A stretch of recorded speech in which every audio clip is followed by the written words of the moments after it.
the frequent and arbitrary transfer and posting of 6 IGPs and 3 CCPO in the last 2 years at the behest of the Punjab government highlights the flagrant abuse of legitimate, democratic and legal authority. There are explicit statutory obligations in the police order that govern the appointment, tenure, transfer and posting of both offices, and there are corresponding decisions of the superior courts.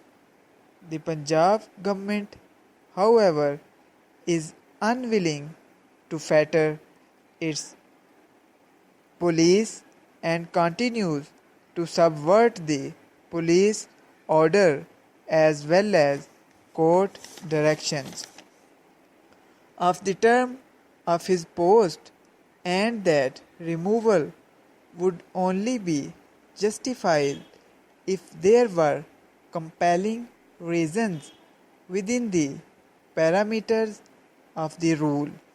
The recent controversy over the transfer and posting of the current IGP and CCPO has the debate on the unstructured discretion still exercised by the political executive in destabilizing the police structure and meaningful reforms.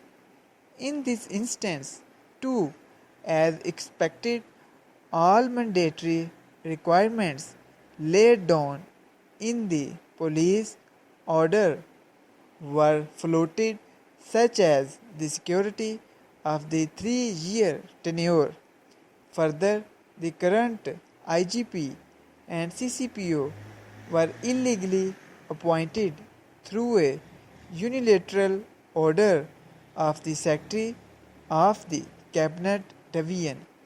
The Supreme Court in the Mustafa Impacts case stated that power vested in the federal government is vested in the cabinet as a collective identity constituting the Prime Minister and federal ministers.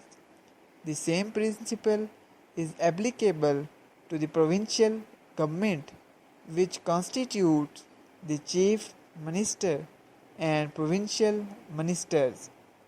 Therefore, in the absence of prior approval of the respective cabinets, the actions of the Chief Minister or Prime Minister of their own violation or anyone on their behalf are ultra vires.